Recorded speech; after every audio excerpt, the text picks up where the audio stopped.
This whole time that she was talking shit, there were mad people saying mad shit.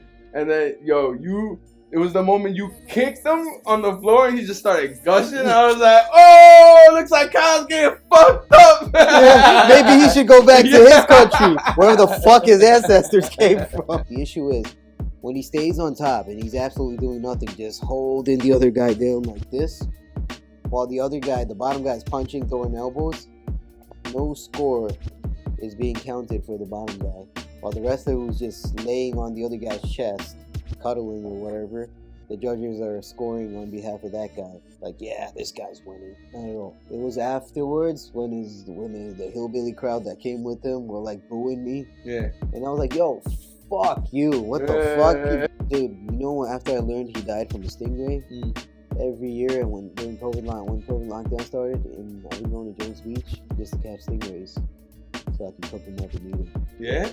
Yeah, after I learned they killed my favorite crocodile hunter. Nah, you're lying. I'm not lying. You go to Jones Beach. Yeah. And you hunt stingrays. Stingrays are delicious. Yo, walk me through the process, and I want to try this shit. Okay. Anti-Indian people of Bangladesh who don't want India to take over and rule it their way, because we're a different country. Why should we, just turn around and give our asshole to India? You know, that's what it is. Okay.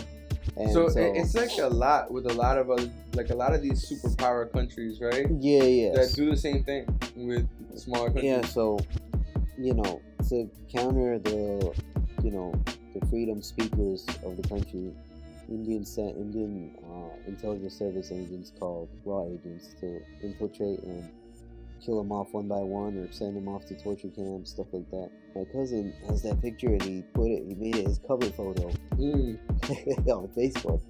So then when I went to my parents' state, people saw that cover photo over there. They were like, yo, I don't know what you did out there in the Capitol, but it's really cool that your cousin has you as a cover photo, but you need to watch out when you go out there to fight. You need to watch out. Oh, word? To the Capitol. Stay indoors at all times, because like right when I went back to my parents' state in Silla, like they call that state, that's when they shot the other kid through his brain, the freedom speaker. Boom. So yeah. Cheers. Cheers, man. Yeah, that's good stuff right there. Nice and spicy. That's a good tea. You know what I mean? You happy Warm. I recommended that? Nah, it's a good tea. It's a good tea. Niyaz, what's up, man? We got Niyaz back in the crib, yo. How's it going, yo? Yo, and you just finished having your eighth professional fight. Yeah. It was back to back. I did November the 7th fight, and then my 8th fight was in December. You're gonna keep it going, right? Yeah, I'm looking to stay active again. Nice. I just signed a contract with an Australian management called Pack a Punch. Yeah. I'm excited to see what they have in store for me. Wait, you dropped it in so smooth. You said Australia, so you're gonna go to Australia. It could be Australia, it could be New Zealand, and they work. They also have venues in Thailand and Singapore. So let's see what they have in store. Wow, I'm excited to see what the future holds. 1 year ago, could you imagine yourself in this position? No, I was still figuring it out. Because like 1 year ago, I was in talks of having my 6th professional fight, planning to fly out to my parents' country in Bangladesh to fight like a mountainous guy from one of the indigenous tribes. They're matching me up with him. I was like focused on that. I didn't know I'd have 2 more fights. It's the same year of 2025. Yeah. And it just happened. Everything just came along and fell in place. What's something that you wish you would have known in that time? What's something I wish I would have known? In that time? I wish I knew that, soon enough I'll be signed by management from Australia. I would have done things slightly differently. Like what? Like that fight I had, I would have, asked for like a more exciting fight, What? Do you feel like it builds for your reputation, or yeah, because the longer the fights are, the more of you they get to see, more of your skills. But it's not my fault. I actually, even though I didn't know about this upcoming contract signing, I actually plan to fight the toughest guys in the toughest team over there. But 5 of their guys pulled out on me. It's not that they pulled out; they declined the offer. For real? Yeah. Wow, bitch shit. Basically. Wow. Yo, what I noticed about your last fight, you were just didn't waste any time. No, Not to say that because- you rushed it, but like it's just like you automatically like you got a few hits in and then you got him for the takedown. I feel like you wanted to just kill that shit right there. Well, I was promised a knockout bonus, you know, by my sponsor who flew me out there. And yeah, that's what caused me to do that. Like, not waste any time and You get didn't a waste any first fucking round, time. get a first round finish. And by the way, shout out to Tech Agility for flying me out there and sponsoring my road trip for the Rhode Island fight I had in November. Yo, They really that took care of me. that fight They was took dope. care of me, man. Yo, I'm glad I got to see you fight, man. I'm glad I got to see you I'm fight. glad you came. It was Yeah, nice yeah, to yeah. have you. That was a experience. You know, even being, I'm glad that I have you here. I don't know if you saw it, but I had somebody on the podcast and I spoke to them about the fight. Oh, And then there was a certain scene. yeah, send me that one.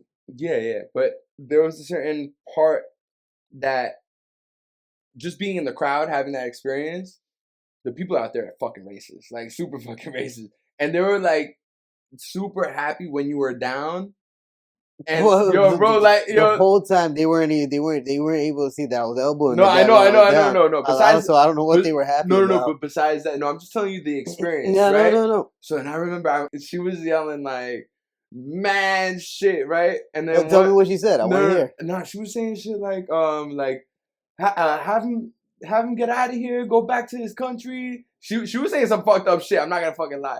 Okay. I'm not like, but like I'm not. I don't want to misquote either. It was go like, back to my country. Where? New York, where I'm born. Okay, I'm happy to go back. I don't want to stay in buttfuck nowhere in Rhode Island. Facts. Well, you guys are having sex with horses out there. Like, let me tell you. So this whole time that she was talking shit, there were bad people saying bad shit, and then it was the moment you kicked him on the floor and he just started gushing. And I was like, oh, looks like Kyle's getting fucked up. yeah, maybe he should go back to his country, wherever the fuck his ancestors came from.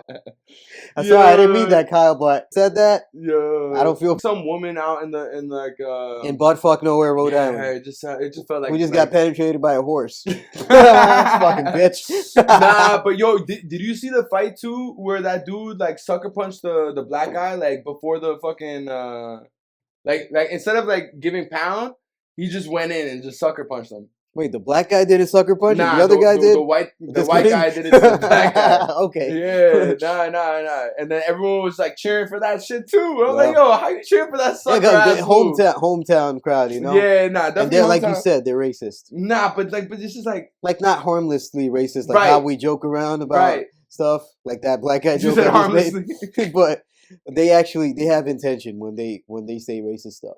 Nah, for real, OD. And I just like, I don't know, where it's just wild to me what fuels people. You know what I mean? Yeah, because that doesn't fuel you. You know what I mean? The pigments of the skin in a fight? No, bro. All I know is some guy standing across the cage. He's ready to like tear my face off, and I need to tear his face off before he does that to me. That's a fact. Like, do you feel like you have yet to find your toughest fight? So far, that fight in November I had, that was a very tough fight I had in years. It's been years since I had a fight like that. What made it tough? His wrestling experience, the pressure he came out with the wrestling, the ground and pound he was delivering the whole time he had me down. I had to find a way to like block and sneak in a couple of elbows to cut him open, especially with the donut I gave him underneath his eye with the up kick from the ground. I was aiming to cut that open with my elbows, and that's what I was doing. Oh shit, that was the plan. That I was aiming for that, yeah. Why there? Because that was the plan. When I up kicked him, I want to give him some kind of bump, like some kind of swelling. So when it swells up, the blood is just like out there for you. If you just pop it like a balloon with a sharp elbow, it's gonna gush all over the place, and that can get you an early stoppage. Like Cutman getting involved, like he can't continue. He's gonna keep on bleeding all over the place. Then he's gonna faint or something. That can get you an easier stoppage against a very tough opponent with so much wrestling experience. Would you say that wrestling and jiu-jitsu, having ground and pound game, is the most advantage to have in UFC fights? What are you asking? Is it wrestling or wrestling and or jiu-jitsu? Wrestling gives guys mostly the upper hand due to the rule set of Western MMA. It's not like that on the other side of the world, though. Western rule set, they're very wrestling biased. Whoever, like, if somebody takes somebody down and they're That's a inside, point. points, yeah, points that rightfully he gets a point. That's not an issue. But the issue is when he stays on top and he's absolutely doing nothing, just holding the other guy down like this, while the other guy, the bottom guy, is punching, throwing elbows. No score is being counted for the bottom guy, while the wrestler who's just laying on the other guy's chest, cuddling or whatever, the judges are scoring on behalf of that guy. Like, yeah, this guy's winning. Hmm. It's not like that on the other side though. On the east side of the world, It's they just they go they go by more damage and activity on the other side of the world. really The west side over here, it's okay. all like wrestling based. Whoever's holding the other guy down looks dominant. Like that fight I had with Kyle. Sure, he was looking dominant those Right. first 2 rounds, but who was doing all the damage from bottom? Fucking you, bro. Okay, then You came out and just I'm you having had him. you had no blood on you. I don't think you had. That was all his blood. Yeah, that was I besides his blood. bathed in his blood. Yeah. But if I didn't choke him out in round 3, they would have gave the win to him. Mm. They would have gave it to him just Mm. because of him being on top the whole time. Right. Meanwhile, I had all the activity. Right. Like he did some activity with the ground and Nah, pound. he did. Yeah. Nah, he mine was definitely more did. meaningful because Right. like the shots I was sneaking in there You're was just damaging, cutting Yeah. like multiple spots in his face. Yeah. So- OD. Do you find that it will change in the Western world? No, because we have very good. Most of the MMA guys out here are wrestling based. They have a wrestling base, so it's going to remain that way, unfortunately. It's gonna remain that way. Do you find that when they fight in the Eastern world, they get fucked up? They could get fucked up because some of the eastern countries they allow soccer kicks on the ground Mm. or head stomps, Mm. things they're not used to over here. Mm. Because that's not allowed here at all. Or knees to the head on the grounded opponent. Some of those countries out there they allow it. What pays more? Here. Yeah. So they're gonna stick around here. They have no. Right. They don't have much of a reason to fly out there. Right. Just besides wanting to be more diverse in their fighting styles, I can only assume, right? Yeah. Some of them do, right? Mm. Who are some fighters you look up to right now? I mean, John Jones retired recently, so I still look up to him. I really like Shavkat Rakhmonov, and you know the what do you call it, the Kazakh guy. Right. And break down a little bit more, like, because we have time, right? Like, break down why you like these individuals more so out of any other fight. Well, Jones is very creative with his violence. He'll throw elbows and knees from weird angles to cut somebody open or bust their nose or something. And that's kind of like my style. I'm very creative with my violence. Like when I come up with ideas of how to bloody somebody up, I'll do it from a weird angle they won't even expect. Like they'll take me down, get all happy and giddy. Once I throw up, like I throw like a weird elbow, a flailing elbow, it'll cut them like this. And we're like, oh shit, where did that come from? Like Kyle was You have very an abstract style. Kyle was very surprised from the up kicks that it landed, and then he's looking down. I still have a poker face, even though he's towering over me. And then, like when the bell rang, I saw he looked down at me and he just gave me a nod of acknowledgement, like, "Oh shit, this guy's different." And then I got up, and as soon as he turned around, I just looked at him. I smirked, and I turned back around. And I looked at Kenny, and Kenny was like, you know my guy, Kenny Rivera, the former Bellator fighter. I was like, "You're not fucking him up, bro. You just cut him over. You saw that? You see the bulge in his eye?" I'm like, "Yeah, I see it. But what do I do to win, though? It's not gonna get me to win because he's still like towering over me. He's taking me down. I need to come up with something." He goes, "Nah, fuck that, man. Whenever he takes you down again, keep cutting him open. Just try to reverse him and stay on top, though." I'm like, "Okay, let's see what we can do." You really listened to that. I did. Yeah. Yeah. I had to. You realize when listening to your coach, in a way, he's your coach at that moment, right? Like, listening to your coach is the most advantageous thing to do because you're kind of having to look outside yourself, and he's seeing what you're doing. He's the one seeing outside of myself at the moment, at the time, you know. In that moment that he's speaking to you, right, during those little breaks, what's going on in your mind? Do you say anything at all, or is it just retaining information? I'm retaining information, and sometimes when he's saying things, I'm saying something like, "Okay, how do I do this? How do I do that?" Or I'll just be like, "Okay, I got you. Yeah, so this is how I do it." I'll ask him, like, "How do you want me to do it?" And he'll tell me how. And that's that. Were you and Kyle talking shit to each other during the fight? Not at all. It was afterwards when the hillbilly crowd that came with him were like booing me. Yeah. And I was like, "Yo, fuck you. What the fuck? You booing me, bro? Are you kidding me? I just choked your guy out. You gonna boo me? You just won. You suck my left nut. Fucking hell. Well, fucking sister sex havers.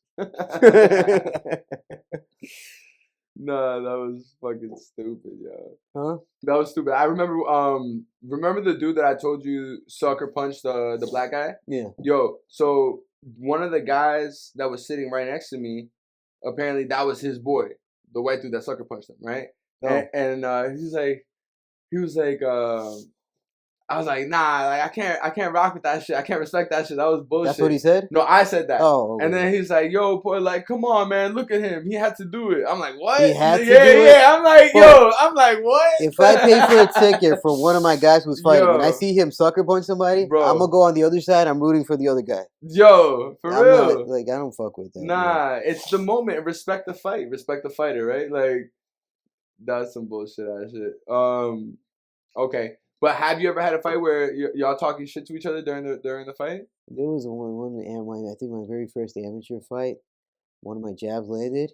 He goes, "Oh, I like it," and then you what? I'm like, "What do you mean you like it? I made your dick hard from a punch." Yo, that's crazy, bro. Like, nah, it threw me off when he said that. He must have threw you off because you're like, it's wait, a what mental the fuck? warfare. Yeah, and then he got you at that moment. Yeah, then he came back with something. I blocked. He got me to back up a little. But the first fight, you don't. Right. There's a lot of things you don't know. Did you win or lose that fight? Lost by decision. I also had a little to nothing when it came to striking. Had some judo and some jiu-jitsu, a little bit, not much. And it just went by decision. I just kept chopping his legs with leg kicks, had him limping out of the cage, but he won by decision from holding me down. Western rule set. Got you. Like I said. Right. Just being probably a little bit heavier, right? No, just being a wrestler. Just being a wrestler. Yeah. Now I got you. And when you were in that ring, right, with Kyle, was there anything that you noticed from the very beginning that was a weakness of his? Yes. Yeah. What? What did you know before actually fighting him? Well, on the day of the weigh-ins, I found out he was supposed to fight a soup can. Soup can meaning somebody with a horrible record, like no wins and like 9 losses in a row. Some guy who calls himself probably a street fighter who sees red. He was supposed to have one of those guys as his opponent. And then 2.5 weeks before the show, that guy pulled out. And he pulled out, and then he ended up somehow doing a grappling match in the same event. So Kyle, on the day of the weigh-ins, he shouldn't have told me that. He told me that he was supposed to fight that guy. That's why I was called in last minute. When he told me that, he shouldn't have told me that. He shouldn't have. I'm telling you. When he told me that, that's when it hit me that he must have not had a serious camp because he's coming from a 3-year layoff, and he was just already coming from a 3-year layoff. You kind of forgot how you used to train as a fighter. Not that you forgot. Like, your body will remember it if you go through it again, but chances are you won't go through it again when you have such an easy fight coming back. You're going to have like a relaxing camp. And he looked pretty hydrated to me. It just looked like he wasn't taking camp seriously up until the last 2.5 weeks when I was called in to step in for the other guy.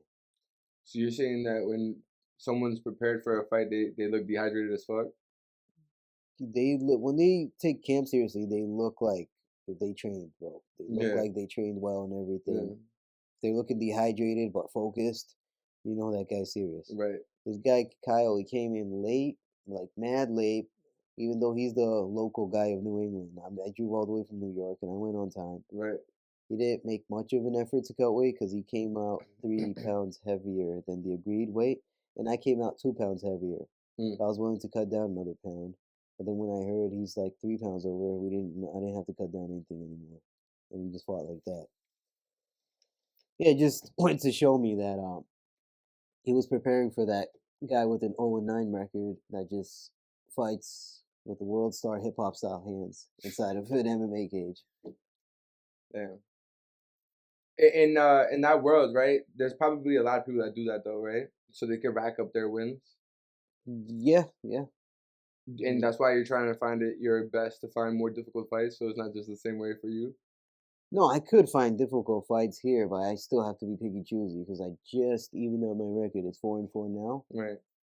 if I can get like 4 more wins with like mediocre opponents, not like super hard, and then after that, I think I'm gonna start taking harder fights. Okay. And 'Cause, like I'm hitting my prime. I'm gonna be 30 in August, so so it's time you're to feeling ready. slowly, not yet. I need to rack up a few more wins, and then I'm gonna feel ready to take on like real tough opponents. And these promotional fights, right? Like, what got you in the sequence of it? Meaning that, how can you decide your the type of fights that you're gonna be getting and where you'll be going to, etc. Like I look at the my opponent's past fights, who he fought, who he beat, what's his record, stuff like that, and then look at the videos and see like what I could do from like capitalizing on his mistakes. Can I capitalize on his mistakes? Do I have that skill set to do so?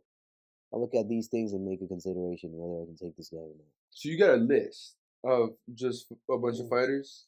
You don't always get a list because I fight in the lowest weight class, flyweight, 125. There's not so many flyweights for you to get a whole big list. But you got a group of people periodically that Yeah, you can decide from. yeah. Mm, that's interesting. As it grows, as it gains momentum, how do you find yourself managing it all? Do you just go back to your morals, go back to your beliefs, go back to your presence of what makes you you? Sometimes, yeah. Like if it's like a questionable fight, like can I beat this guy or not?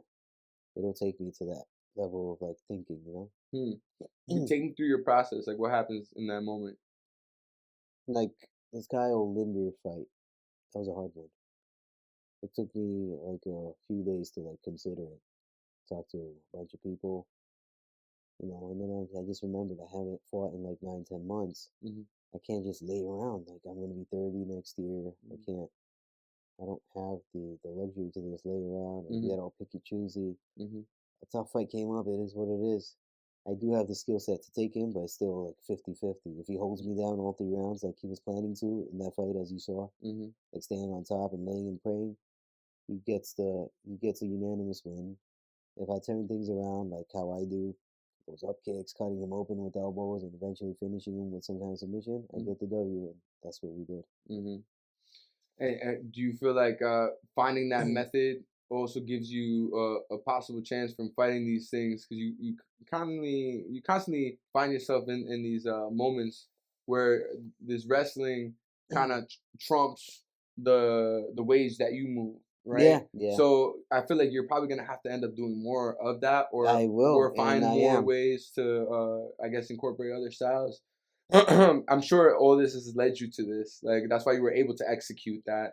It's not Yeah, like you were doing that your first fight yeah. or When he two. was holding me down and stuff, I was just telling myself, I've been through this a million times. You're just over it at that I'm point. over it. Like even if he Yeah. wants the decision win, he can have it. But I'm gonna hurt this guy bad for it. Mm, He's not gonna have it. Walk out of here without a bloody face. right. I crave to see blood on my opponent's face, Mm, but especially when he's doing things like that, right. holding me down, trying Because to take the you easy feel like way out. such a I'm like, bitch move out, yeah, so right? I'm gonna bloody up your face, dude. You Mm, just made me more spiteful, mm, and you're gonna feel it right now. I'm gonna cut up your face. I'm gonna have you stitch up your face after you get mm. out of this cage, and my face will be clean. There won't be a flaw in mine. And that's what you did. Yeah, Yeah, and that's what you did. That's exactly what you did. it Uh, just makes me extra spiteful when they try to hold me down, take the easy way out, and I'm yeah, just like, dude, I'm gonna hurt you bad. I don't care if I win or lose, but you're right. gonna get hurt, dude. Yeah, because You're it's a gonna feel it, different. even if you get your hand raised, you're gonna feel like you got your ass kicked. You're gonna feel like you lost, Mm, because I'm gonna walk out of here fine, and you're gonna walk out of here bloodied up face with cuts all over and you're gonna be like, how did you win? Like, it. Yeah. that's some funny shit. What's something that scares you In a fight, in general? I think I have yet to discover a true fear. Yeah. I don't know, it's just weird, dude. I'm like, I don't feel daunted too easily. Even if I do, it'll be like for half a second. I'm like, wait a minute, it's not what I think it is. What was the thing? Um, Sometimes when you're you know how I'll do like rideshare, like I work with rideshare apps. Sometimes when I'm upstate, I'll see things, especially when I'm out when I park my car on the shoulder lane, and I go out in the woods just to take a leak. 'Cause I don't want to do it in public, Right. fucking upstate full of weirdos and God knows racists. Well, I don't know Who what they knows? could be. They could just be easily.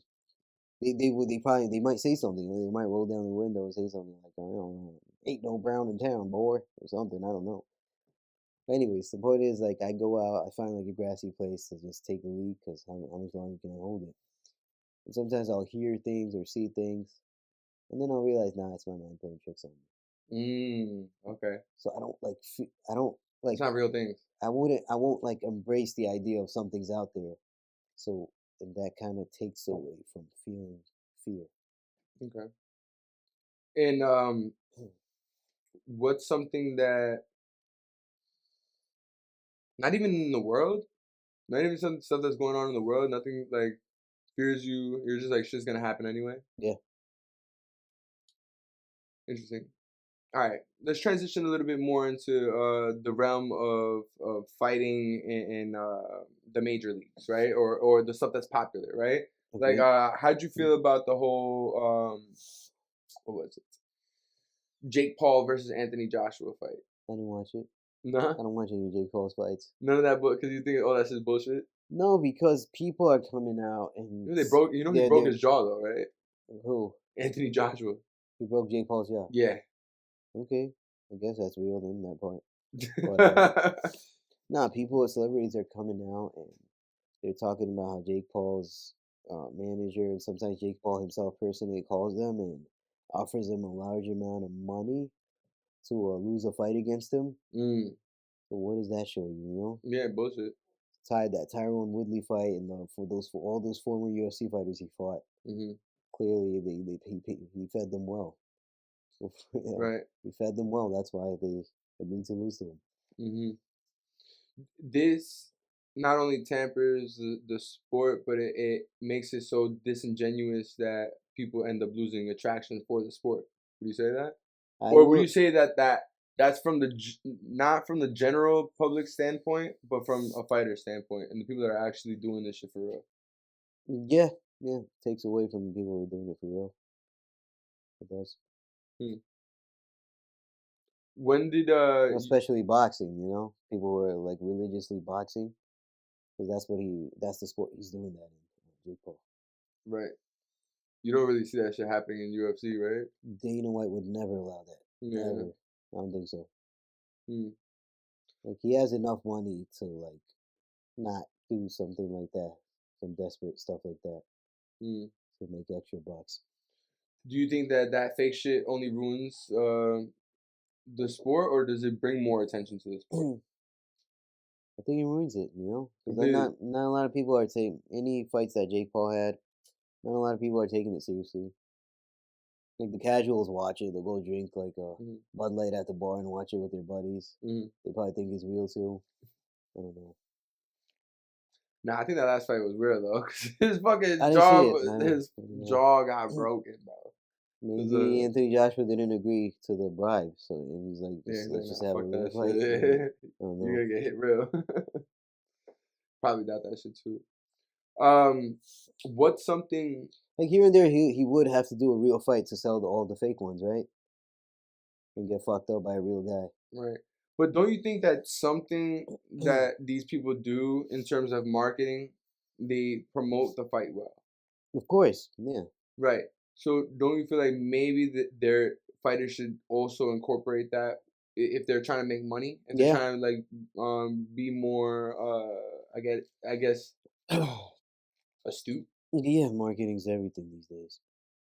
Right. It's one of those things. But I feel like you're not that type of guy. I'm trying to learn a thing or two about marketing. No, I'm saying like you're not the type of guy to be like, oh, look at me, look at me. No, you're just like, yo, I'm gonna have this fight. Come see me or not, whatever. Yeah, but I need to change that maybe. Yeah, maybe. But I mean, like, I guess at the end of the day, still stick to what makes you happy, but also do what works. Right? Yeah, I have to do what works. For sure. Sometimes too much spotlight makes me uncomfortable. Yeah? Yeah, too much of it. It's like, all right, what's going on here? It's the kind of like too good to be true. How was the spotlight in your last fight? Like, how was it with the people there? Um, How did they take you Spotlight beating? wasn't like too bright because I went during some weird political times. Really, what's going on over there? Um, oh, where do I start? And where were you again? Bangladesh, In Bangladesh. and that was in the capital in Bangladesh, not from where not from my parents' states. Like it wasn't in my parents' state. It's a different state. Mm. It's not nowhere near as bad as what goes on in the capital. Yeah, what's going on over there with the monkeys, man? Oh, the monkeys. That's where that was by the gym where my parents' state is at. Those monkeys were badass, bro. Yo, they were different, man. You were telling me something about the monkeys before. Yeah, Something they that happened to your family members. yeah. We'll get to that. So when I'm training over there, we train. The gym is under a tin shed roof. All of a sudden, in the middle of training, like obviously you're hearing pad work, people cracking pads, and you'll hear something way louder than the pads bouncing up on the tin shed roof, and it'll startle you for a second. And when you hear that, oh, all that stuff, you know who it is. You know who's up there now on the tin roof. Right. Sometimes they climb down, they peek out the windows to see what you're doing in there, and you gotta shun them away. They make mad noise. They're intrusive. They're intrusive and they'll try to pee inside the window too. So people don't usually let them stay there for too long when they're watching. They're just like, They're assholes. wow, they're fucking dicks. Do they And throw shit at people? yeah, man, they find something to throw at you, they'll do it. Then they sometimes like when you try to when you try to give them some backlash, they bring like 40 more monkeys. They gang up. Yeah, because they're always beating up like small children, and then old men who That's are so going fucked to up. old men who are going to the mosque to pray. They wear this. I don't know why they still do that. They wear this skirt like thing over there, Okay. and And the monkeys take it off. monkeys they pants them. But it's so No. easy. It's so easy. It's not like pants where you wear a belt. You could just yank down like this. It's gonna come off. So the No. monkeys pants them and harass Disrespectful. them. Yeah, yeah. Wow. And yeah, and I think the last week I was there, last couple of days, one of the monkeys. I know I heard of them doing this before, but they ripped the power line that's like above the houses and stuff. Hmm. We saw a huge spark. We thought it was coming from the sky, like lightning or something. But then we saw a monkey fall from one of those power lines. We Oh knew we knew shit. what happened. He popped one and he got Damn. electrocuted himself. Oh And God knows shit. what happened to him. And just died. I hope so. Motherfuckers. Because like me, it was another day, me and the coach over there. We just hanging out, watching what they're doing. Um, we bought some snacks. The street snack salesman is another asshole. He'll sell his snacks around the monkeys too. I Mm. don't know why. He just comes up to us, and we're like being entertained right now by monkeys, Right. so we didn't think about what we were doing when he came up and asked us if we want these, like I don't know, roasted, smashed peanuts or whatever. He was selling it to us, and we didn't even think that we're around monkeys right now. Like this is not a good idea. We were kind of hungry after training. We didn't think about any of that, so we bought it. So me and the coach were eating. All of a sudden, we see one after another hopping down the power lines and the roof. They're getting on the walls. They're getting lower and lower, and they keep looking at us. I'm like, why are they just looking at us? Nobody else. They know. Then they start running up, like 20 of them, 25 of them, and I just looked at him, and he's like, my coach kind of froze. And I'm just like, I just ate my last few, whatever it was, the street snack. I just popped it in my mouth and I slapped it out of my coach's hand because he had majority of it in his hand. It was like a bag. I slapped it out of his hand, and the monkeys scattered all around it because one was very close to grabbing my pants and start climbing up. I like swapped them away and I jumped towards my coach, and that's when I slapped it out of his hand. Damn. And they could bite, right? They bite, bro, and they carry some kind of disease too because they're street monkeys. Oh, fuck that. So I'm sorry, yo. I feel like I would be out there with a machete. oh my god! So Like, I slept. Yeah. So when they scattered all around the food, and then that was the chance when they were like distracted. An old guy with a stick came up and started hitting them and started chasing them away. They grab as much as food as they can, and then they start climbing back up while getting spanked in their ass by the old guy. The old guy knew what's up. He's like, I Yeah, know you need something. You need some type of weapon. yeah, you do. And then recently I learned one of my cousin, uh, she's not there anymore over there. She lives in Michigan now. She was But she was living there yeah, with the monkeys. when she was a kid, yeah, there was monkeys around her neighborhood Oh too. fuck that! They fucked around with her. They picked on her. They fucked her up, dude. They found her in the streets. I don't know how many. Probably it was probably one She big was by monkey. herself. I'm not sure because kids out there they do tend to well, by like age 5 or 6 they do tend to go to the store alone. That's like a block or two away from the house to like buy a snack. Damn, nah, So I don't know what she was yo. doing. It would be a little girl or a little boy. Yo, imagine you was like 7, 8 years old, or like whatever, 12, even 13, and you're by yourself, and your mom's like, yo, you gotta In the go, third world countries, even more dangerous. But anyways, yo, I'm and you not gotta go sure if get she that was shit. alone. I can't say, No, but but that would be I'm crazy, saying I'm not surprised if she was alone. right? I didn't ask like how many people were with you. The conversation wasn't that Regardless, long, but I'm a putting the situation for monkey the people found watching. You know what I'm her, saying? That'd be and crazy. I think he ripped her clothes and scratched her up. I don't know how she survived. We didn't have like a long conversation, so I don't know what else happened. I don't know how she survived. All I know is they ripped her like garments or clothes and scratched her up, Damn, and she was like 8 years old. that's fucked up. Yeah, Well, like a 8-year-old traveling alone is nothing really, because I've seen dudes over there sending their 2.5-year-old child who barely just learned how to walk. They don't even know how to talk. They'll go up to the store by themselves with some change to buy a Lucy, get out of here, and little. they'll just point at the cigarette because they can't talk yet. They'll point, they'll say something like that, and then the store clerk he's just like, that's what your dad wants, okay, and then they just give it to the kid. The kid will hold it, either he'll hold it in his finger or he'll, just like how his dad does it, hold it by his ear. Mm, This is the Lucy, and then he'll walk home like that with the remaining change in the Lucy to wow, go give it to his dad. wow. I mean, fuck that. If you know there's monkeys around, that's an irresponsible. That's an irresponsible fucking parent. Yeah. Yo, if there was monkeys in your neighborhood like that, yo, nah, people would go crazy. They would shoot the monkeys. The monkeys would die. Oh, dude, if I In was living America, there, like I'd be entertained for as long as they didn't harm me or do I'm anything to surprised harm there me. isn't monkeys in Florida. The Just Florida Everglades, huh? it's just everything's in Florida. I'm surprised there isn't monkeys just hopping around and shit. Let Well, me there not was put that this out in the air. guy on Instagram, like he calls the swampy area the Florida Everglades. And he's like an expert. He's a specialist when it comes to animals. Yeah. He keeps like catching and holding poisonous snakes and frogs and other stuff. He like touches them like they're cute or Yo, they're some kind of no, it's pet. like no one wants to learn from the crocodile hunter. I think he might have experience in doing that because I've seen crocodiles coming up to him. And he just pats their head like, "Hey there, swamp puppy." Nah, but How's it? you don't know what I mean when I say that. Like people haven't learned from the crocodile hunter because yo, this motherfucker died from like the most like Are you talking about Steve Irwin? yeah, Oh, dude. bro. And then people still want to be fucking around with these animals, bro. Fuck that. You know, it This wasn't guy a fucking loved fucking around with animals. He died from a stingray. dude. You know what? After I learned he died from a stingray, Mm. every year and when COVID lockdown started, and I've been going to Jones Beach just to catch stingrays, so I can cook them up and eat them. Yeah? Yeah, after I learned they killed my favorite crocodile hunter. Nah, you're lying.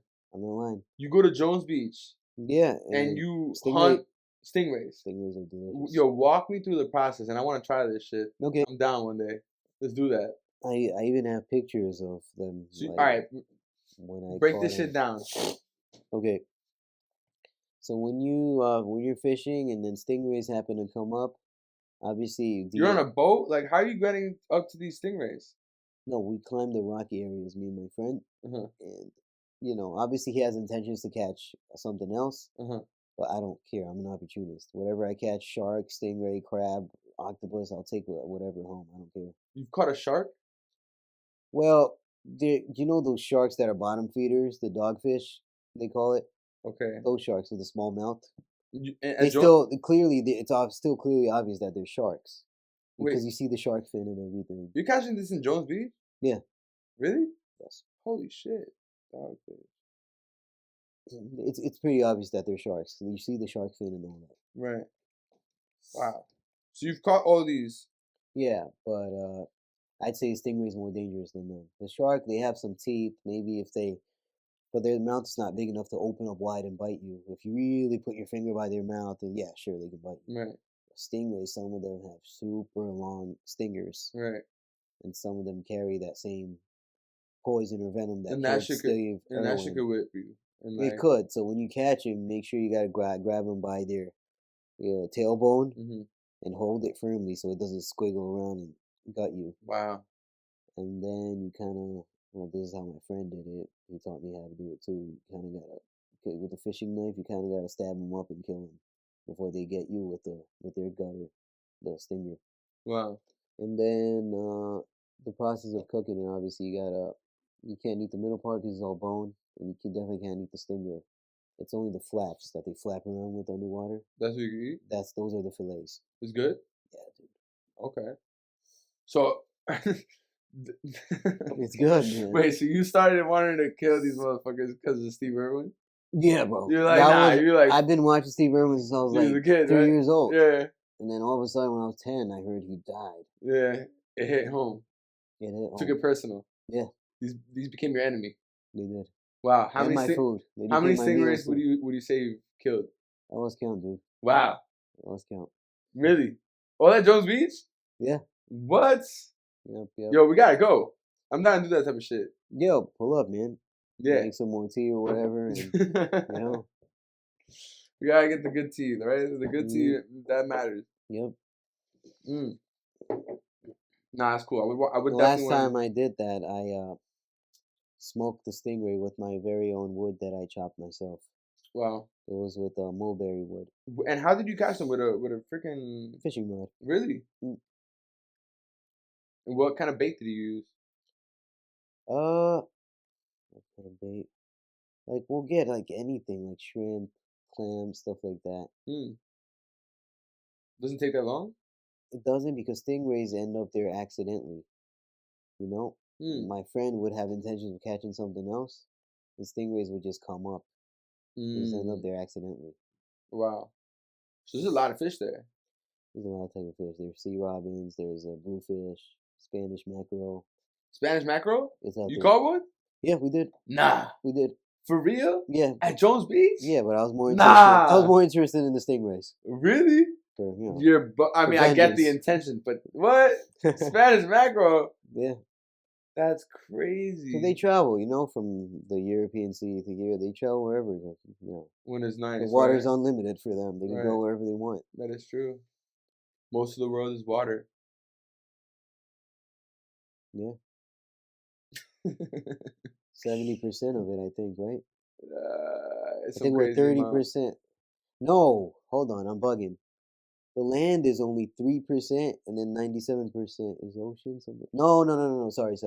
No. The out of 100% of the ocean, we only discovered 3%, and 97% is uncovered. That's what it is. But the land we have is 30%, and it's 70% water. That's what it is. I'm gonna look it up right now.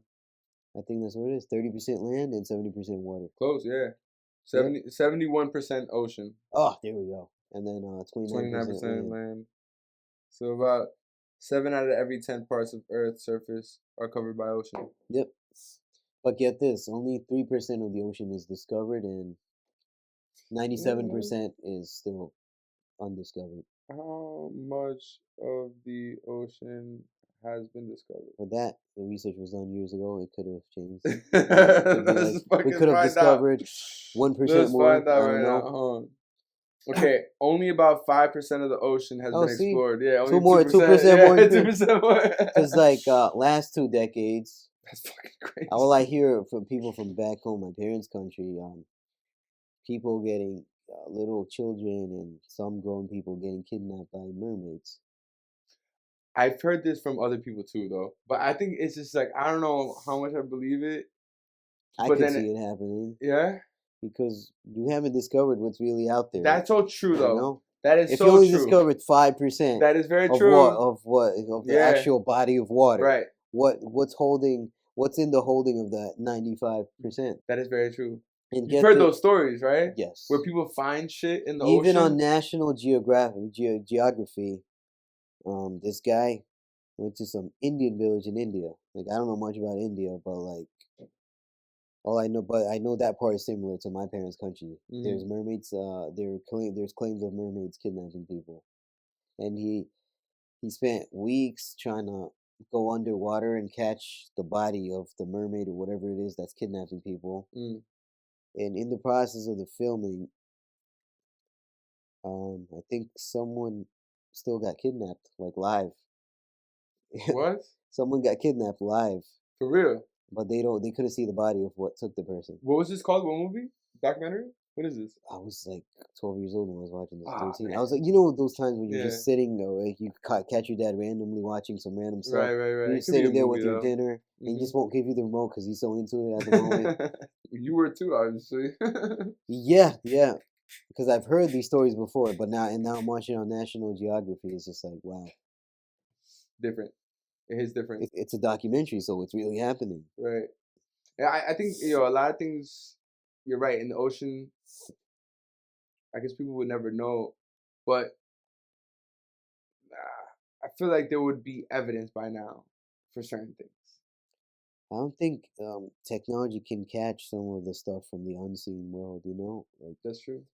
there's also a lot of claims of mermaid sightings and mermaids kidnapping people over there. Oh no, sorry, not mermaids. Fairies, my bad. Fairies. Fairies? Yes, I have a cousin who claimed he met a fairy. Jesus Christ. All And right, he fell in love with her. No. And I'm just like, What does cousin say about this fairy? I gotta know. he said, because it's not just him, you know. I've met I've heard of another cousin's uncle from his mom's side who was kidnapped by a fairy, and she was trying to force him to marry her. Yo, It's like I've heard some weird maybe this was stories. a dream and they thought it was reality. It's part of the unseen world, and like so far with all that's happened with haunted houses and everything, I can also like see it happening. You know, like it's You like know I what? can. What I'm saying is I can actually believe it. You know. Okay. But all right. Let's say all of that's real, right? Let's say all that's real. Would it make a difference to our world? No, because they're still part of the unseen world. You just have to be careful to not go to haunted places or sketchy places. That's all. It makes a difference to our world only if they like take over and now every house you go to, or every corner you go to, every place is haunted. Then sure, yeah, now it really does make a difference. You need a whole bunch of priests and everything to get rid of them. I don't know. Sheesh. Yo, how you feel about Mamdani? That's good. Why? Seems a bit too liberal for my taste. Yeah. Yeah, all this talk about turning New York City into an LGBT plus HDTV sanctuary or something, and I don't know, man. Did you see something? And I don't like how he kept branding himself as Muslim mayor to get all the votes from Muslims. I was about to ask you about that too, right? Because didn't they, when they gave his oath in, or they brought him into the office, He used the Quran. He used the Quran right? to. And didn't you tell me something about that? I forgot what I said, but I'm just I like. believe you told me something that it's incorrect or something like that. What? No, I don't think we had that conversation. Okay, no. So then I saw that in there saying someone said that it's incorrect to use or something like that. How do you feel about that? They could be right, because like, especially if you're gonna make an oath that you may or may not keep, like you may or may not keep your words. It's definitely not correct to like confidently just use the Quran, especially knowing like he's not a very like religious guy. He's just using the brand Muslim mayor to get all the votes from Muslims. And then these new generation Muslim kids are like they're pretty stupid. Man. They just believe it. They fall for anything. The same Muslim kids that are voting for Mamdani, you'll see the same ones in LGBTQ rallies, and then you'll see them in all the Free Palestine protests. Like that's not necessarily well. It didn't start off as a bad thing, but now it's just kind of crazy. There's like freaking men dressed up as women showing up there in a hijab, like those transgenders or whatever, transformers, whatever you call them. They're over there, and it's just like they're standing side by side with them yelling, and then all those college frat boys show up there with no intention to do anything for Palestine. They want something exotic and they want to sleep with a bunch of Muslim girls. Mm, So they show up with that intention, and then mm, obviously these girls they're so turned on by these frat boys like coming out for support, and they get to talking. One thing leads to other, and next thing you know, this guy got in her pants. Random frat boy got in her pants, mm. went off. That's it. Now he's off to another Free Palestine protest. Damn, you see that? You see that a lot, or you hear stories about that a lot? Yeah, yeah, It's like all play. It's all for show. It's all for play. yeah, yeah. And meanwhile, People are dying. no, people are actually dying, and then the opposite of the other side, like the opposite end of the rally, it's that the pro-Israel, pro-Zionist rally, right? They actually you won't see any funny looking people in their crowd, you know, no weird college frat boys, no people, no you won't see like you won't see women with like croc tops who are 300 pounds and wearing the blue hair or whatever. You won't see anything weird on their end. That's the crazy part, you know. You guys are these pre-Palestine protesters. They want to present something good, but they all have the clowns and buffoons in their crowd. Meanwhile, the Zionist crowds have like legit people with strong base. Mm, No funny looking people and no like people with funny intentions. Like they're just here to like get exotic mm. boom boom or whatever, you know. It's interesting you bring up Zionists too. Like, I hear there's a lot of like Jewish people, especially in New York, that really are against like Zionism. Yeah, They're right because against I Zionists. the true Judaism that Goes they completely against all this shit. it's against Zionism, yes. Uh, Meanwhile, they're trying to joint the two outside the frame of the American mind. I feel like, yeah, as they should, yeah. as they should, yeah, You know what I mean by that? yeah. I know, like the Hasidic Jews you see, in like No, from but I'm Brooklyn and saying stuff. like in propaganda, like that they're trying. I feel like they're trying to like morph the two, like Zionism and Judaism together, to make people Oh, believe that it's one thing rather than it being. oh, okay. I see. I get what you're saying now. Yeah, Mm, I'm seeing that happening, but I'm also seeing some Hasidic Jewish groups trying to separate it. Like, mm, no, that's not true Judaism. right. So I'm seeing both sides, but it's obviously with social media marketing and everything, obviously the Zionists are winning on that aspect because they see more success in brainwashing people.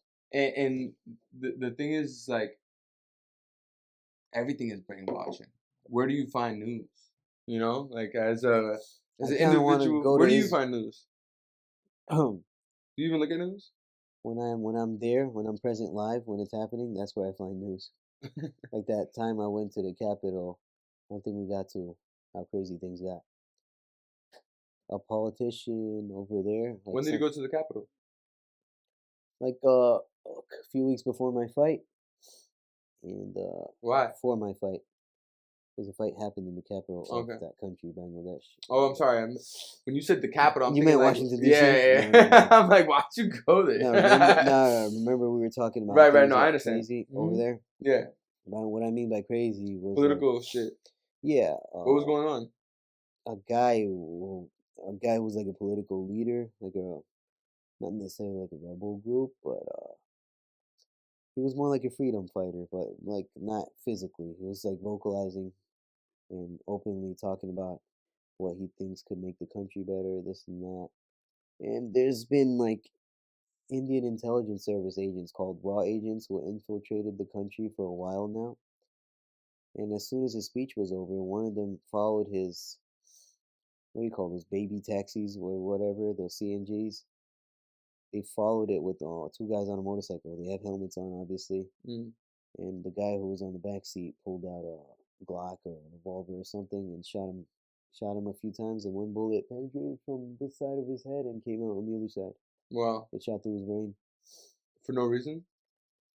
No, there was reason because there's been a long like tug of war between anti-Indian people of Bangladesh who don't want India to take over and rule it their way because we're a different country. Why should we, you know, just turn around and give our asshole to India? You know, Mm.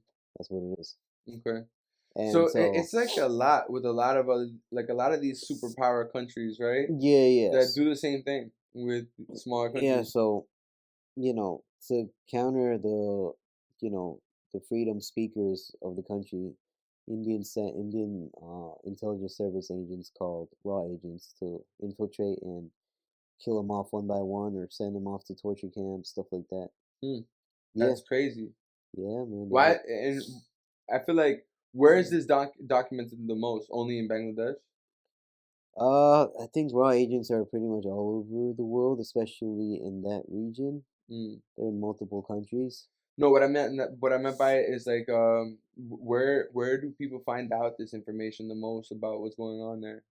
Oh yeah, the local people over there, 'cause Right. it happens right in front of them. Right. Because besides that, it's not really being spread that much. Yeah, and then my first trip over there in the capital, because after landing, a week later, I went to a protest regarding my cousin, and my cousin is someone who the Indian raw agents really don't like, and Why? he's very anti-India, and he will not like he'll do everything he can to not let India take over and let Bangladesh stay as Bangladesh, you know? Your cousin? Yeah. He has a lot of power out there. Really? Yeah. What does he do? He was a military, what do you call it? Top ranked military guy, like army major, I think that's what they call it over there. Hmm. And Where does he live? we don't know at the moment because he has to keep a low profile because Oh wow, they will try to take him out the same way they took it's out. like that. It's like that, man. Wow. So when his Facebook is verified, he has that blue check. Hmm. When I went to his protest like a week after I landed there, there's a picture of me holding up the banner that says "Free this guy, my cousin," Hmm. so he can legally come out of hiding and you know. You got be- you got the be- picture? I have the picture, and my cousin Send it to me. my cousin has that picture, and he made it his cover photo Mm. on Facebook. So then when I went to my parents' state, people saw that cover photo over there. They were like, "Yo, I don't know what you did out there in the Capitol, but it's really cool that your cousin has you as a cover photo. But you need to watch out when you go back there to fight. You need to watch out Oh when you go back to word? the Capitol. Stay indoors at all times, cause like right when I went back to my parents' state in Silet, like they call that state, that's when they shot the other kid through his brain, the freedom speaker, and they were like, your picture is out there, you hanging out, and like you're the cover photo of your cousin. Yeah, you're born Mm. and raised in the U.S. and all, Right. but you need to be careful, because like if someone does something, they make something happen. God knows how long it'll take to find that person. It doesn't matter consequences to that's gonna happen to the person who could potentially take you out. It doesn't even matter anymore because you're gonna be dead. You're not gonna be around to see it. But when you go back, stay indoors mostly, and then just come out with us because we're gonna head over there too on the day of the fight, and we'll escort you and stuff. But stay low, bro. Lay low for the bit. Wow. And you're gonna go back. Yeah, How does that make you feel? I don't care. You don't give a shit. No. Yeah. That's what's up. Yeah, Nah, man. I'm ready to stick my neck out for the people I hold dear to me. I don't care. That's real. That's real. You know, That's real. Nah, that's real. And yeah. Like life it- isn't does forever. does it hold more weight when you have a fight out there? Does that go through your mind at all? Well, this only happened for this trip. Last trip I didn't get involved in anything like that. So Right. probably the next time I go out there, it might feel heavier. Mm. I don't know, but also things could calm down by then. I have to see. Wow, man. But either way, if a trip is bound to happen over there, we're gonna go. Right. Yo, I have a part in the podcast where I ask the individual, "Can you give me a question that I could bring out to society?" And I go ask that question. Yeah, I remember that part. Now I gotta come up with something.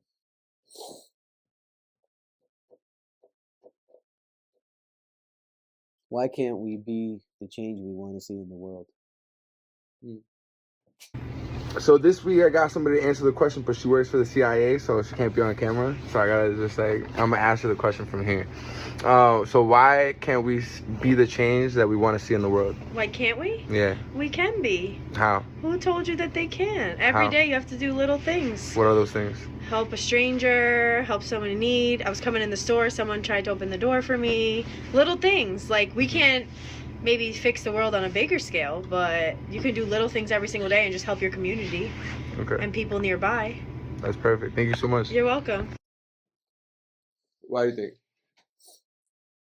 Because no one gets out of their comfort zone to be better and improve. You'll meet guys and girls in their late teen years or early 20s. You meet them 10 years later, now they're in their 30s.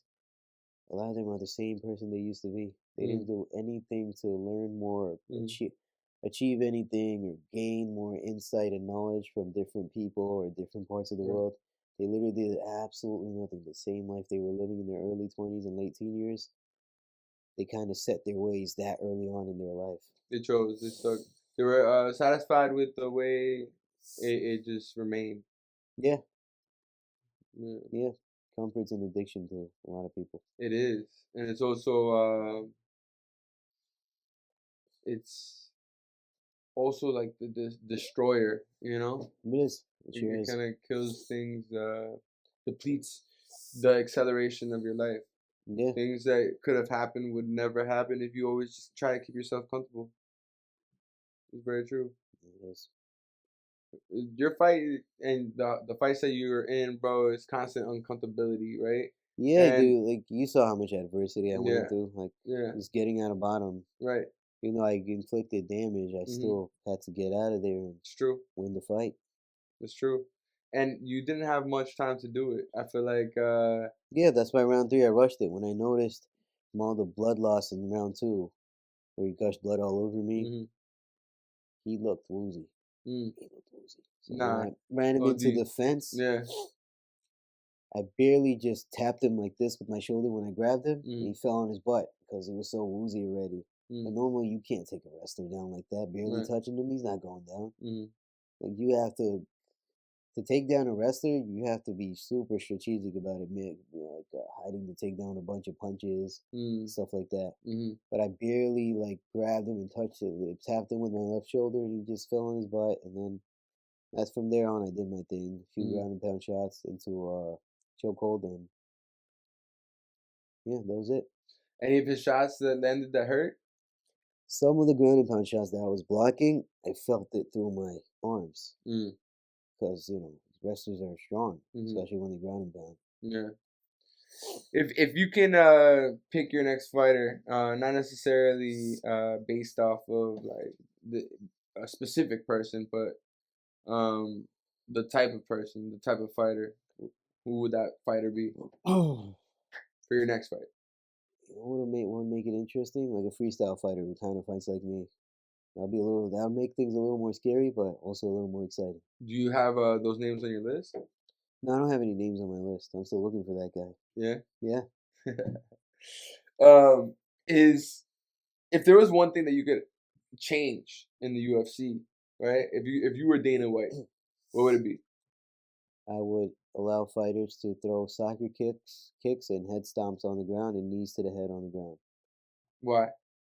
That would just make the boring fights a million times more interesting because the wrestlers come in and make the fight super boring. And those Dagestani guys wouldn't fight so comfortably in there either. How many of those Dagestani guys and Tajikistan guys or Kyrgyzstan guys, how many of them would you see in one championship? Not many, because they allow soccer kicks on the ground, knees to ground an opponent, and all that. Raw rules.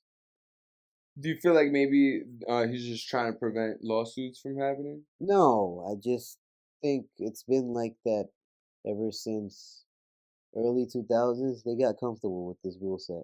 I don't know.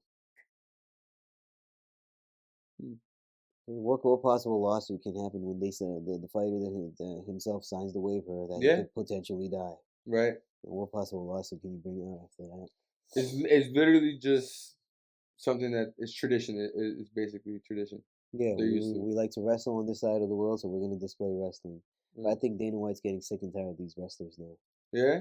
He is. What would you say that? You could see him like trying to market in favor of the strikers more, you know? He kind of gets upset when a wrestler comes and beats them and take the striker's belt away. Like he was upset when Merab defended his title and beat Umar Nurmagomedov. Because even though Umar Nurmagomedov is Khabib's cousin, he's a guy with striking base, not grappling. I think he wanted. It looked like he wanted Umar to beat Marab. At the end of the day, it's not his And decision, right? yeah, of course not. It's the fighters who make the Yeah. magic happen. Exactly. And then when Ankalaev beat Alex Pereira, the first fight, Dana didn't look too happy about it. But he Yeah. looked pretty damn giddy the second fight when Alex took it back from Ankalaev. That's interesting. Do you feel like the way? Do you feel like he favors fighters? Well, yeah, but like you said, it's not his decision who wins. Right. It's the fighters who make the magic happen. Mhm. They right in the cage as this is as real as it gets. It's not scripted like WWE and Right, but would I mean that in terms of like certain fighters would get certain more promotion than others, then, right? Or yeah. no? Yeah, For sure. the boring fighters are not getting much marketing. I'm Mhm. sorry. They just come in, barely touch gloves, and go in for the whiff of the nutsack and just take somebody down and hold them. Those guys aren't getting marketed, man. There's so many good fighters like that they're constantly winning because their fights are super boring. Right, They can't get enough marketing to be like anywhere near a champion, you know? right. Shit. There's nothing popping up in this side of the world that's gonna change things. It's just the UFC, right? It's just the UFC. If Dana, I feel like if Dana White fights to like bring out like rule set similar to the Eastern side, it's gonna make it so much more interesting. Just the whole world, right? Yeah, man. Because people will be training differently. Yeah, they will. Wrestlers won't be too comfortable like holding people down anymore. Right. They're gonna be very careful. About how close they have to have. Yeah, because somebody could throw a knee from the bottom to their face. Right. That's gonna change things, man. Right. They're gonna change. That's gonna change their game plan, the way they wrestle, and everything. That's true. That's That is gonna very force true. them to sometimes want to strike more. Yeah, they're gonna have to. Yeah, That's very interesting. That control. There's like a grip on the UFC, I guess, to keep there it a is. certain way, Yeah. so that these fighters remain on top. Or I don't know, because he doesn't. It's not like he favors these fighters anyway, right? Like you said. Yeah, yeah. You got a point. Conspiracy. I think you should do a ONE FC versus UFC, like UFC fighters versus ONE FC fighters. Yeah. With some rules modified, like allow one of those extreme thing or two that the ONE FC guys are doing, like the head stomps or like knees to the head of the grounded opponent. Allow at least one of those rules and make something big happen. That would be very interesting. What's something that you've never done in a fight yet, but still want to do? Trying to think. Probably a spinning elbow. Yeah. I do want to land one of those. You said I do want to land one of those. I can see it happening too. That's it? Yeah, it has to be. Spinning elbow for sure. Nothing else? Oh, a clean knockout. I've done it in kickboxing before. I want to land a clean knockout. You done it in kickboxing before with a kick? Yeah, flying side kick. Yeah? Yep. Sheesh. That was the very first one too. Your very first fight? Yeah, very first kickboxing match. I only had like 1 month of Muay Thai training at the time. Where was this? Somewhere in Queens, like Corona, around there. Oh shit. This was like 9 years ago. Close to 9 years ago. Wow. That was a while ago. Yeah, kickboxing is different. So spinning spinning elbow? Spinning elbow and a clean knockout of any kind, via punches or kicks, whatever, head kick. In those fights, like in the last fight that you did, can you do a head kick? Will it still count? Absolutely, yeah. Any pro fights you can always land it. Even amateur fights they allow head kicks. Oh, word? Yeah. What's up? That'd be interesting. If you land one of those, that shit would be fire. Yeah, just that'd be really good. Like I've landed it before, but the guy unfortunately was a fight in Myrtle Beach. He was so tough, and he's had wrestling and kickboxing experience since I was a kid in high school. And his wrestling instincts were so raw. Like right, the same leg I kicked him in the head with, he grabbed it and he still took me down. It sounded like he got hit with a baseball bat, but he still grabbed my leg and still took me down. Oh shit! But he was on pilot mode, thankfully, because it's a kick is quite an impact, you know, head kick. So he wasn't fully conscious. So he was a little slow and on pilot mode, doing whatever that's left on in his muscle memory. Yeah, in his tank.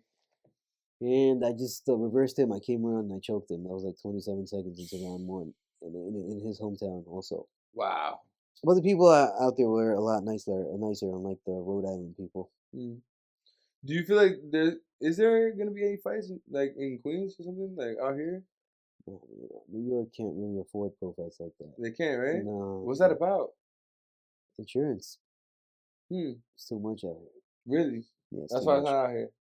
It's sometimes they'll throw like in a stacked amateur card. The last 2 fights will be 2 pro fights. That's it. But you'll never see like a full pro card in New York. Wow. Anytime soon. So if there's only 2, it makes it less expensive. Yeah, of course. Yeah, that's it. So that's 4 fighters. 4 fighters insurance you have to worry about. Not versus 10, 20. Yeah. Wow. Okay. Did you get to see any of those fights in November that we were at, and that's I think I came out later, but normally after I fight, I don't like to watch any other fights. I just want to relax. Yeah, it's too much. Yeah. It's draining. Maybe respond to people who are congratulating me. Yeah, call family members. I just want to chill afterwards. Right. I don't like to watch anyone throw a punch or kick after that. Facts. You just chilled the rest of the night that night, right? Yeah. And then drove back to New York. Yeah, the next day. Yeah. All right, man. Well, look, yo, I hope and I pray that the next fights that you have, you just kick ass, bro. And I hope that you just power through it. I hope I see you at the UFC, bro. I hope you know what I'm saying. I hope I see you in big lights, bro. You just keep doing your thing, man. Thank you so much. Thank you for having me. Of course. And before we go, right? What's something that you can give to the people that are watching right now? Like something to have them keep going. Something to have them keep going. I mean, look, the world is changing each and every day. It might make you step out of your comfort zone, but move toward it fiercely. You'll be okay. Dope. And do you have any questions for me? Oh, are you gonna get any more facial tattoos? No. Done? Yeah. That's a pie, right? Yeah. Mm-hmm. Very cool. Thanks, man. I'm not like super into tattoos or big tattoos or anything like that. I just feel like were you an Albert Einstein fan? Stuff has like good placement. I was born on Pi Day. Oh, okay, but you're not like a hardcore Albert Einstein fan. Nah. Like even though it is interesting, we were born on the same day. Oh. Yeah. But that tattoo had nothing to do with that being born on the same day? No. It's just like it's a lot more to it. I was born on Pi Day. Yes, Albert Einstein. I don't think he came up with the idea of pi. I forgot I think that's something older. I'm not sure. I have to look that up. But do you know what pi is? I learned about it in middle school, but I don't think I paid attention. So it's like the radius to the circumference of every perfect circle. Oh, okay. So basically it's infinite, right? So 3.14 keep it on going. I just find it interesting because a lot of things are circular. You know what I'm saying? Like even this table, like everything has a certain purpose. And also, what's very interesting? What's a natural circle in life? Nothing. No? Nothing? Thinking. Like I'm looking at these bicycles on your painting. No, that's not natural. Are circles, but they're not natural. It's manufactured. What is a natural circle? Like a perfect circle. Natural? Right. So on top of my head, I can't come up with anything. Yeah, our pupils. Oh. I'd have to look deeply in your eyes for that. No, but ain't that some shit though? Yeah, no. Not to make it like the camera died, but it's interesting. We look at it every day. Yeah. That's very interesting. There's something that that's the only thing then, right? Well, I think there's probably more things, but I don't know. But all right, man. So yeah, this is good talk, bro. Yeah, good talk, bro. Boom. So yeah. I can't trust no switching, Brody. I be on my grown thing. Keep on moving, time be skipping, phone and going home. Same process, trust the progress. I be knowing where it's home, man. Free me, feel me, see me, I see so, yeah.